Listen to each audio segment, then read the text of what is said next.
Mohon tidak dipotong sedikit pun. Yang pertama saya ingin cerita sedikit sambil menjawab Bung Faisal. Ketika Anies dicalonkan menjadi gubernur, dia minta izin pada ibunya. Apa kata ibunya? Kamu meminta atau kamu diminta? Ibunya menjawab, Anies diminta. Lalu ibunya katakan, Nis, kita tidak punya apa-apa. Yang kita punya hanya nama baik. Jaga itu baik-baik. Itu pesan ibunya kepada Anies. Sekarang Anies menjadi gubernur, tetap tidak punya apa-apa. Anies tidak punya partai, tidak punya dana. Yang dia miliki hanya nama baik dan prestasi demi prestasi yang dia punya. Dan itu yang ditakuti oleh PSI. Prestasinya Anies. Itu yang sangat ditakuti.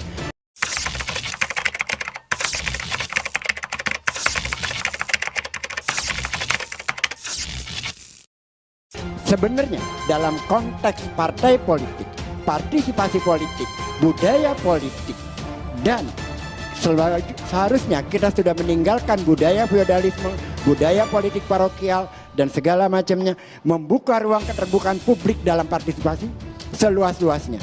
Karena itulah yang diperjuangkan oleh kita semua. Apa yang terjadi? Jangan memilih Anies yang sekarang, yang sebelumnya sekjennya, ayo kita hadang Anies. Anies punya apa?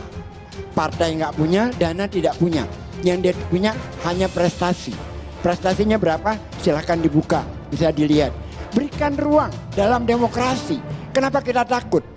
Seharusnya, ini ucapan saya untuk saudara Faisal, juga Faisal, oke? Dan juga kepada teman-teman, merujuk kepada Refli Harun, saya setuju sekali. Mari kita sama-sama perjuangkan presidensial threshold itu dihapuskan. Karena itu membuat partisipasi politik kita menjadi. Pak Ges itu bergeser, tapi saya mau berkuat. Ini kan terakhir, ini kan segmen terakhir. Jadi ini dalam konteks di luar Anies. Agar kenapa? Demokrasi kita hidup kembali. Bahkan yang terakhir ini saya ngomong nih, yang terakhir ini nggak ada hubungannya dengan tema yang di sini. Yang terakhir saya ngomong adalah keberpihakan saya kepada masyarakat di Pulau Seribu. Tolong kepada pemangku kebijakan agar segera mereka dilepaskan, masyarakat bisa berwisata ke sana. Kasihan Pulau Bidadari, Pulau Air, Pulau Tidung, Pulau lain-lain itu, mereka itu mengalami kemiskinan dengan PPKM ini. Toh Covid-nya sudah rendah di Jakarta, tolonglah dibuka. Karena kalau setiap saat mereka dari itu dan Jakarta juga harus antigen terus, biaya terus. Ini di luar konteks. Tapi saya mohonkan agar masyarakat di Pulau Seribu buru-buru diberikan. Ya. Yang salah itu ya kata takut itu sebenarnya. Jadi kita ngomong begitu itu bukan urusan takut atau berani, bukan urusan mau jadi presiden atau jadi apa, tetapi adalah sekali lagi ini merupakan refleksi dari PSI terhadap jalannya pemerintahan dan pembangunan yang ada di DKI Jakarta. Bahwa kemudian Bang Bestari punya pendapat lain itu ya sah-sah saja. Tapi PSI juga sah untuk punya pendapat kan. Bagi kami di era seperti sekarang ini, di mana Bung Ges sendiri juga barusan cerita bahwa akibat pandemi ini masih ada masyarakat kepulauan yang menderita begini begitu. Ya marilah kita prioritaskan semua itu, semua energi kita ke sana. Banyak masyarakat yang kehilangan pekerjaan, banyak masyarakat yang turun penghasilannya, banyak masyarakat yang sekarang kesulitan untuk mencukupi kebutuhannya. Dan itu adalah tanggung jawab kita bersama. Dan kami sampaikan bahwa solusi untuk menolong masyarakat yang kehilangan pekerjaan, solusi untuk masyarakat yang turun penghasilan, solusi untuk masyarakat yang kesulitan makan, itu kami jamin bukan balapan. Tetap bukan balapan formula. Bukan mengadakan balapan. Jadi itulah. Jadi apa dong? Jangan dipotong. Jadi itu. Maka kami kembali lagi, dan yang selanjutnya kami minta kepada Pak Anies, atau tepatnya Gubernur DKI, kami sudah mengusulkan untuk memberikan panggung sebenarnya kepada Pak Anies atau tepatnya pemerintah DKI untuk bisa memberikan jawaban-jawaban seperti yang disampaikan Pak Gis dan Pak Bestari itu berupa jawaban resmi. Kenapa PSI ini kok minta interpelasi? Agar supaya jawaban yang diberikan itu adalah jawaban resmi pemerintah. Oke, bukan tadi kan sudah disampaikan. Bukan kemudian 10 orang menjawab 10 jawaban yang berbeda. Pak Pakai mic-nya, Mas. Minta interpelasinya ke Pak Anies supaya terimalah Pak Kami Anies minta interpelasi kami. jawaban Nggak nyambung. kalau nanti interpelasinya Loh, berjalan. sama dengan jawaban Anda. Kalau itu sudah pasti. Nah pertanyaannya yuk tadi minta interpelasinya supaya dijawab nanti Pak Anies. Lah iya nanti Loh, kalau sampai ke interpelasi, Lah, sampai kalau ke rapat. interpelasi ya mesti dijawab tuh Pak. Ya iya, sampai ke rapat gabungan aja nggak bisa. Itu you punya DPRD nggak jelasin ya? Ya sudah Pak. Sudah. Kan tanpa dijelaskan Lantas kita sudah komunikasi tahu. politik dengan partai yang lainnya dibangun. Pasti dibangun.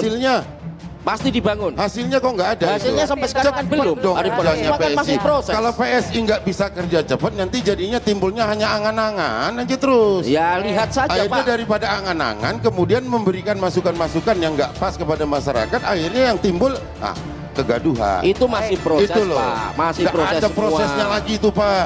Udah nggak disetujui sama 7 fraksi ya udah nggak cukup Anda itu.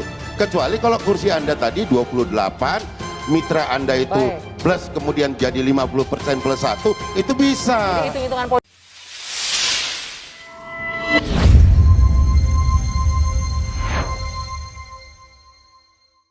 Sebenarnya dalam konteks partai politik, partisipasi politik, budaya politik, dan seharusnya kita sudah meninggalkan budaya feodalisme, budaya politik parokial, dan segala macamnya, membuka ruang keterbukaan publik dalam partisipasi seluas-luasnya. Karena itulah yang diperjuangkan oleh kita semua. Apa yang terjadi? Jangan memilih Anies yang sekarang, yang sebelumnya sekjennya, ayo kita hadang Anies. Anies punya apa? Partai nggak punya, dana tidak punya. Yang dia punya hanya prestasi. Prestasinya berapa? Silahkan dibuka, bisa dilihat. Berikan ruang dalam demokrasi. Kenapa kita takut?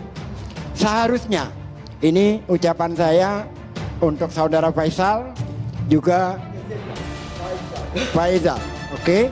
Dan juga kepada teman-teman, merujuk kepada Refli Harun, saya setuju sekali.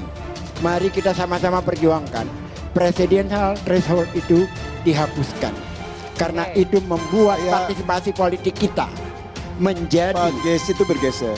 Tapi saya mau berkuat. Ini kan terakhir, Ya. ini kan segmen terakhir. Jadi ini dalam konteks di luar Anies. Agar kenapa? Demokrasi kita hidup kembali. Bahkan yang terakhir ini saya ngomong nih, yang terakhir ini nggak ada hubungannya dengan tema yang di sini. Yang terakhir saya ngomong adalah keberpihakan saya kepada masyarakat di Pulau Seribu. Tolong kepada pemangku kebijakan agar segera mereka dilepaskan, masyarakat bisa berwisata ke sana. Kasihan.